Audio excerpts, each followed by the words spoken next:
Cool. So Tim Lakin here with the one and only James Jarvis, and we're just doing a little quick one-on-one.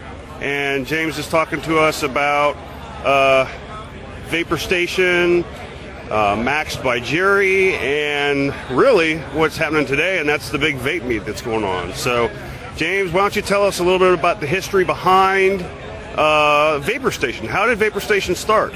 Well, Vapor Station started with my buddy Jason Gang in Massillon, Ohio.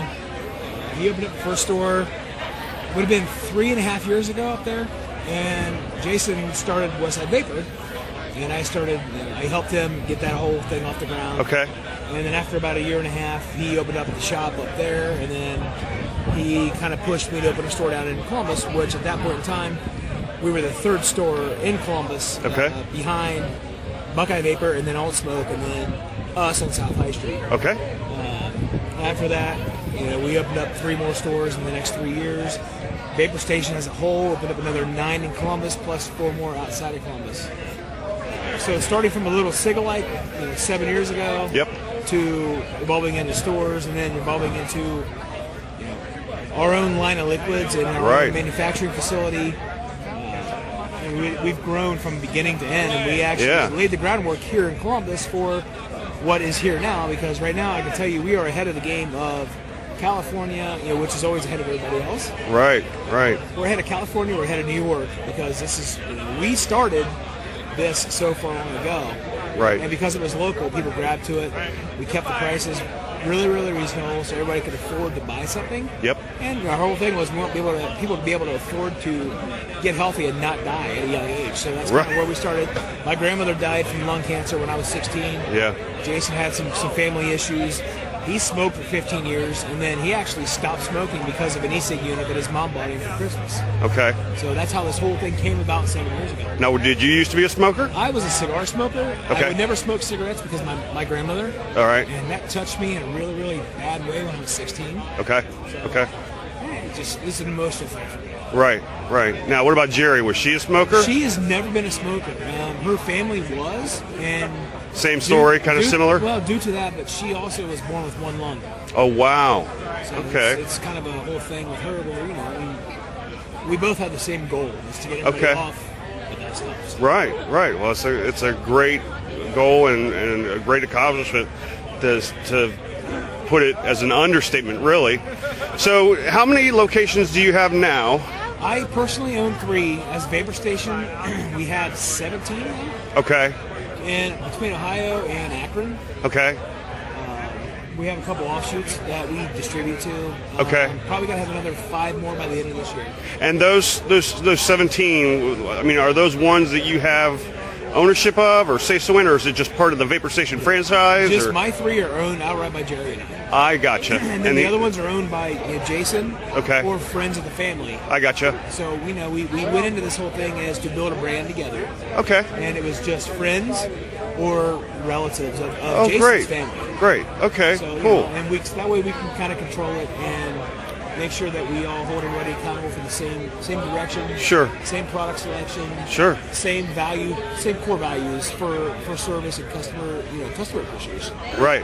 Okay. So talk to me about Jerry's Juices. How did she start becoming the mad scientist in the meth lab? How did that all come about? Honestly, it's because of me.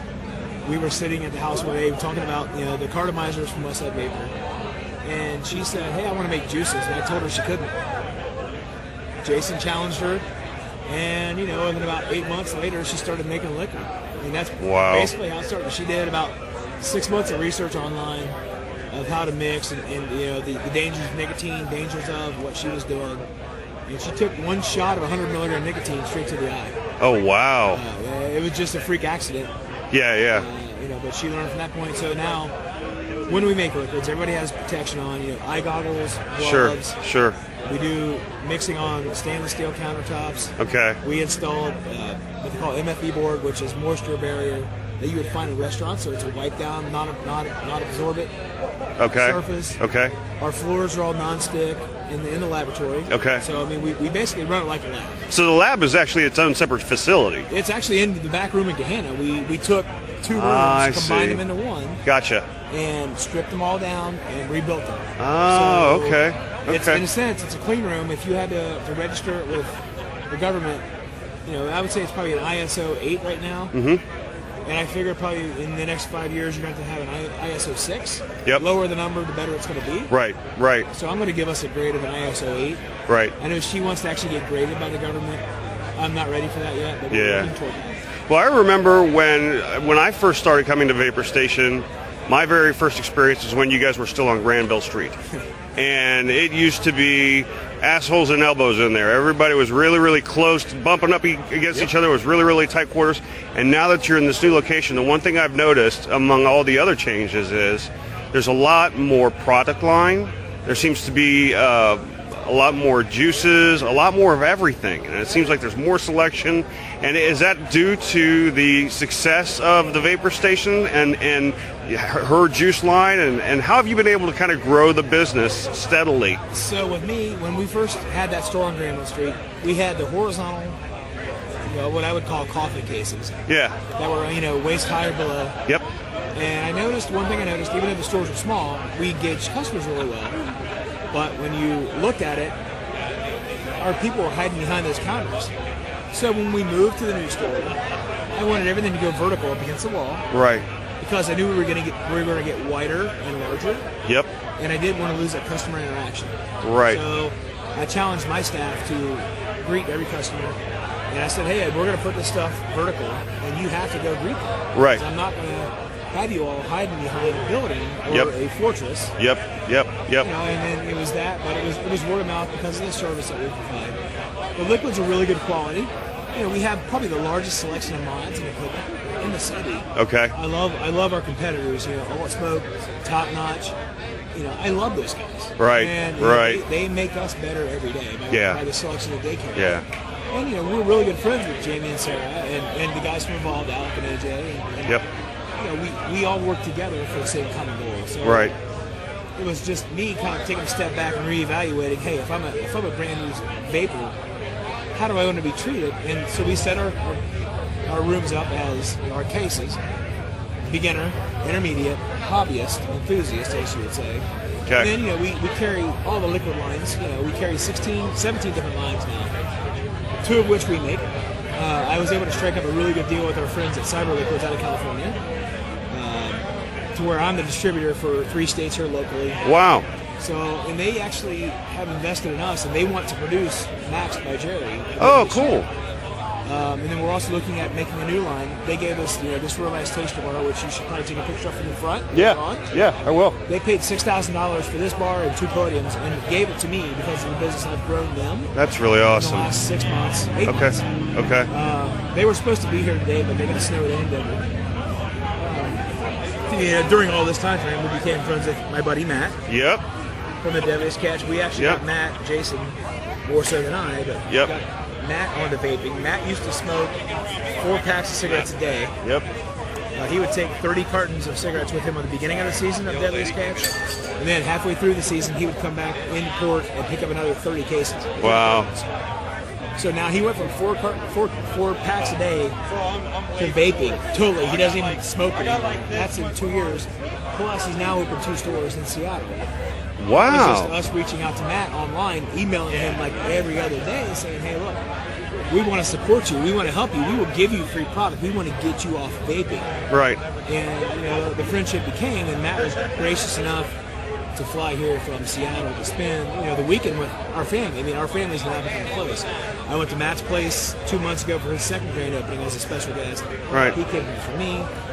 It's just been a really, really, really good friendship. That's really, really great. So it's just grown to that point. That's awesome. So how did you meet Matt initially? How did that? Matt, honestly, how we met Matt was we saw Matt vaping on the show. Okay. And for about 3.5 months nonstop, we messaged him on Facebook. Okay. And emailed him. Yeah. Yeah. And he said, dude, I was 3 messages away from deleting you guys. So at that point, he reached out to us and he said, hey, we want to help you. And he came to Columbus about 1.5 years ago and helped us Jason up in Pickerington. Okay. While he was there, he made a couple visits to my store, and Matt and I just kind of clicked. We were like, two peas in a pod. Right. And when he got his first store open, he needed some suppliers, and obviously he reached out to Jason, and then we helped him too, and it just kind of grew from there. And that's pretty much where Matt would call me off in the middle of the Bering Sea on the sat phone on the boat while they're taping the That's a great story. Of the Deadliest. Yeah. Matt's calling me going, hey man, how you doing? And he's like, don't call me back. It's $20 some a minute. I'll just call you back later if I didn't answer the phone.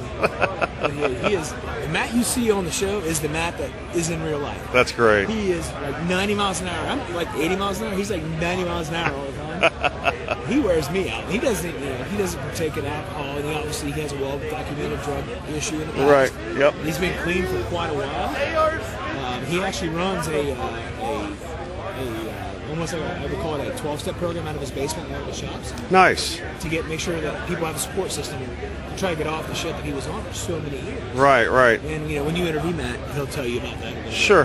He's not shy about it at all. That's awesome. And he has an 800 number too that people can call. Okay. If they have problems. But that's just Matt. Matt's genuinely like that. Right. And he has no problems talking about his issues. Which I think is great. That is. I have no problems talking about my issues in the past. I get a little sentimental about stuff, but Matt's just like pretty much blatant. Boom. Right. But that's how we became friends, was through email. And then Okay. he just flew here to Columbus. That's really cool. Awesome, right? That's really He's cool. awesome. So 6 meets ago to where you are today. Talk about the growth of meets. First meet was like 85 people. We've done 5 after that. Now I'm expecting probably 550 people to come through the doors today. Wow. I've always kept it free for people to come in. There have been a couple times where you've had to pay to park. Sure. But today we took care of parking. We got free shuttle service from an off-site lot. I took advantage of that. And it's free entry. We had Budweiser actually donated 4 kegs of beer, and all the sales from those kegs are going directly to the Eyes of Freedom. That's awesome. Every sale from that trailer is actually going to the Eyes of Freedom. That's awesome. We're selling raffle tickets for every vendor here donated a prize. Okay. And all those proceeds are going to the Eyes of Freedom. We're also doing something. We lost one of our own 2 weeks ago. That's right. To a car accident. That's right. And we're also doing 50-50 for him today as well. Yep.